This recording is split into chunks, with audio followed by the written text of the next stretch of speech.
A few weeks ago I went to St Andrew's Church, which is in Leytonstone, which happens to host the largest collection of stained glass by this particular artist, Margaret Chilton. She isn't particularly well known, sadly, although her stained glass is absolutely marvellous. And the potted biography I give on the third slides here is as much as I could find out about her. I couldn't find a photo even, but her stained glass stands out for itself. And I put up quite a lot of slides of it later in the presentation where I'll talk to people through it. This is as much as I could really find out about her at short notice, unless I was prepared to do really extensive research. Margaret Chilton, A Life in Light and Glass. She was born in Clifton in Bristol. She went to the Royal College of Art in London, where she studied under Christopher Wall and Alfred Dury, and she established a studio around 1906 and then returned to Bristol and opened her own stained glass studio. And she returned to, in 1918, she moved to Glasgow to work at McLundy's Abbey Studio and briefly thought of the Glasgow School of Art. And there she met Marjorie Boyce Kemp. She seems to have worked for a long time, since she lived to quite an old age, 88 or so, and she has stained glass in a number of churches, as her windows appear in quite a lot of churches. But leaving that aside, there doesn't seem to be any real books on her or any major retrospectives, even though her work is outstanding and is really up there for use of colour and form, and it's outstanding compared to the dull, rather pedestrian stained glass windows you get in churches of the Victorian and Edwardian era. I thought I'd do a very brief sort of biography of or rather a background to St Andrew's Church in Leytonstone. It's been there in one form or other for over 200 years, and it was built on land that was part of the Warwood estate, bought in 1817 by William Cotton. I'm not going to go into huge detail on it, but you can always pause and read that if you want. It sort of was meant to be closed in 1977, the church originally, and then was saved.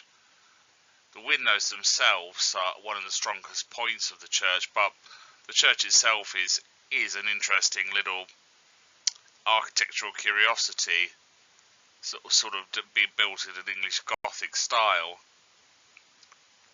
But I was more interested particularly in the windows rather than that. I've only included these two shots as framing shots, basically to give you a sense of scale. Where I've stood back up the road a bit, you can see the church standing back about, 50 yards or so.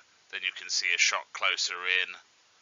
And having said that, we'll turn to sort of Margaret Chilton's stained glass windows.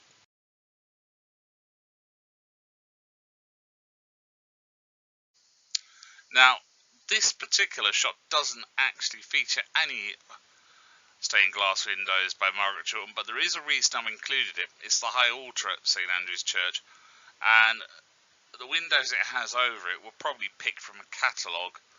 They're quite boring and sort of ordinary and mundane, as you will find in many churches. Most people don't realise the windows you find in Anglican and Catholic churches of this period were often picked out of ecclesiastical supply catalogues, where the windows would appear in a section for that in the catalogue, and they aren't that interesting often. They often feature repeated scenes and motifs. These are at the better end of that, but there's nothing exciting about them particularly. There's nothing thrilling, so I haven't bothered to do a close-up shot of any of them at all. As usual, you've got three lancet windows representing the Trinity, the blue arch representing heaven, biblical motifs, the Ascension, the Crucifixion, and so on. But there's nothing outstanding. The craftsman has filled in bits where they can't be bothered to think of anything else, with square repeated panels with patterning. Quite a common trick to use up space. But when we come to Margaret's windows in a few slides, you'll see the difference. There's a massive difference. And as the church has been there a long time, I thought I'd just do a few shots around it. I particularly rather like that statue of the Virgin up there, which is at a side altar. One of the stations across, that's the baptismal font, which apparently was moved. It used to be at the front of the church until the church was halved in size in the 1970s, and it was moved back to this spot. But those are just side attractions to give an idea of what the church looks like and a sense of scale. And then you get Margaret's windows. If you compare them to the window over the high altar, especially if you're able to go and stand in the church, the use of colour is extraordinary. It's extraordinarily rich and deep, especially the blues and greens. It's jewel-like. It's as though she's like distilled gemstones down to get these colours.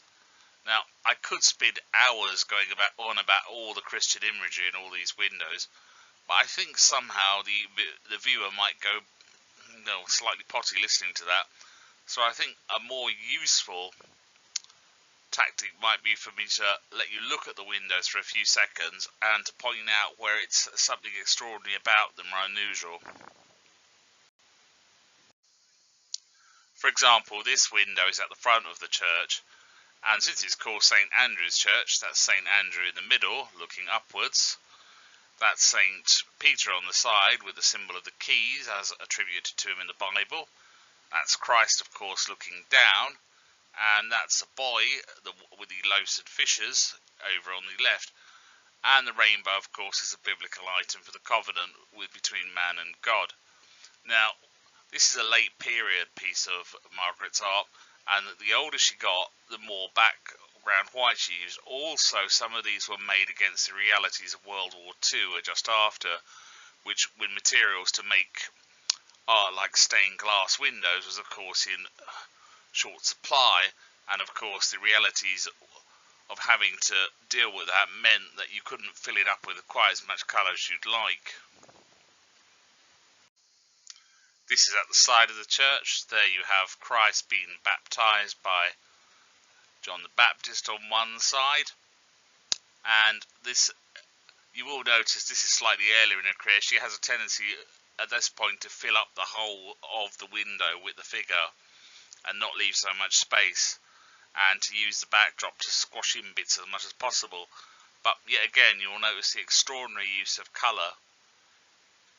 It's no wonder that she's highly thought of within a select group of people, but unfortunately she doesn't seem to have much fame outside that. Compared to, say, someone like Harry Clark or somebody like that, she's hardly known at all. This is a late period piece by her. The tour guide found this to be one of her weaker pieces. Now, I disagree. I actually was really impressed by the way she's actually managed to build a composition out of. Effectively, we've got mostly blue in there. Try doing that and taking some paint, a piece of paper, and the colour blue, and see how you do. I don't think you're going to build a very successful composition unless you're a really, really good artist. She's effectively built compositions out of royal blue, cyan, and shades of blue, sort of endlessly here, with some red and blue. And it's worth noticing that red and blue in religious art, without going off into an extended digression about theology, always symbolise divinity and humanity.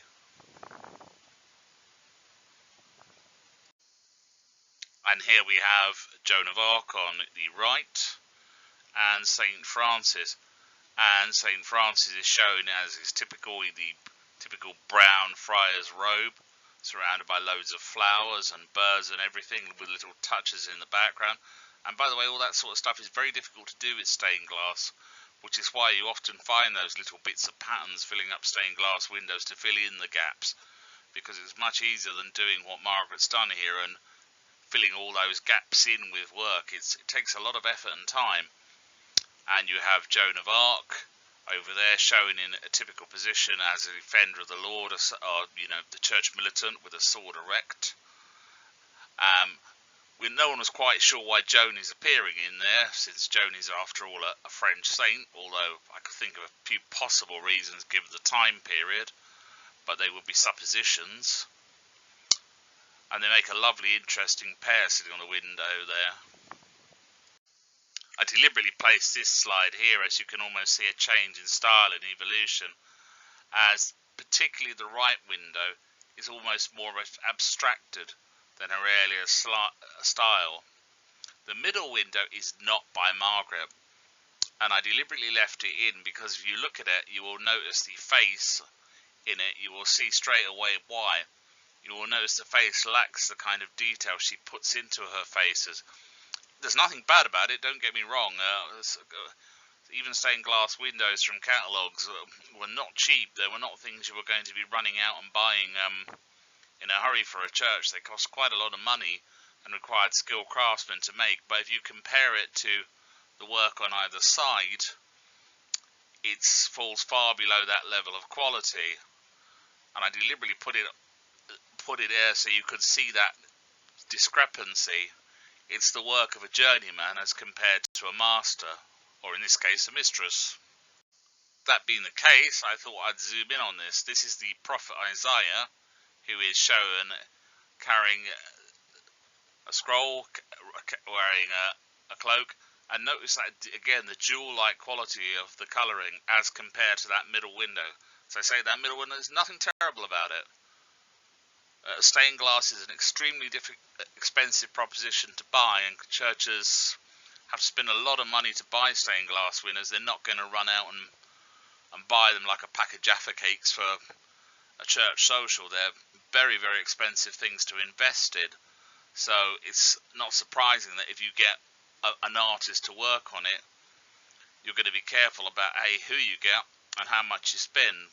But if you compare this work to the middle window, you will see the difference in tonality and the work that's been between the two works.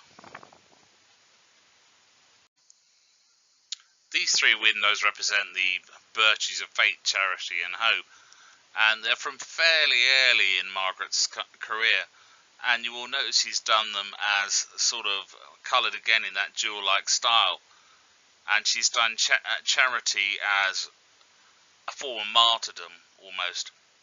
It's done with a red cloak of martyrdom, which is often another way that red is used in Christian art. Green is being employed as a sort of symbol of growth and renewal, and you've got loads of plants there in the background, and you've got hope with blue, the guy looking confident and striding outwards, and they're done as a trio. And then near the front of the church, near the baptismal font, and set out like that.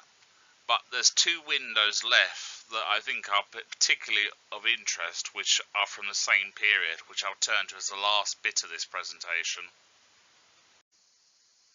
And that's these two windows. I took this shot from, it's a little bit back so you can see the baptismal font, and where someone has a statue of, looks like St. Therese, strangely enough, for a high Anglican church, but then again, it's a fairly ecumenical and easygoing high Anglican church. As you can see, there's an Eastern Orthodox icon on the left window, and on the next slide you'll see these closer up.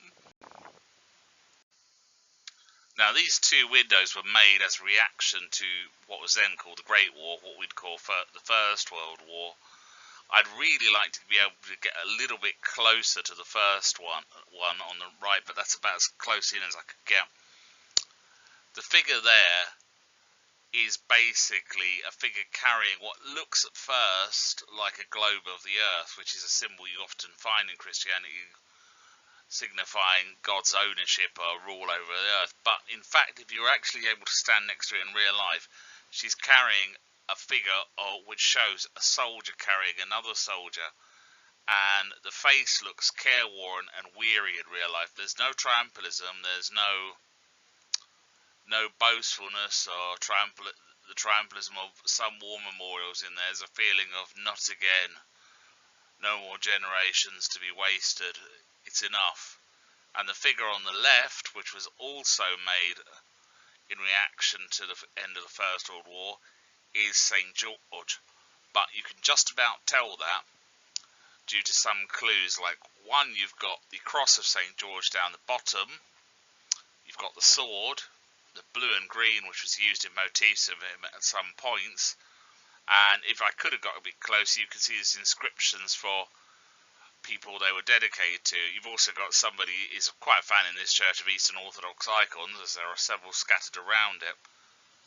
These particular windows are put in as a pair, and if you compare them to some of the windows and some of the war memorials you get from the period of World War I, where there's a kind of almost, I wouldn't say triumphalist is possibly overdoing it, but a kind of heavily patriotic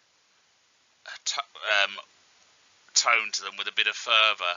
The window on the right suggests a weary resignation, and it really does suggest someone trying to communicate, please, let's not have another war, please, let's not do this again, it's not really worth it, let's not send another generation of young men out there to die. Unfortunately, of course, Margaret was not to know when she made that of course we would indeed be doing that.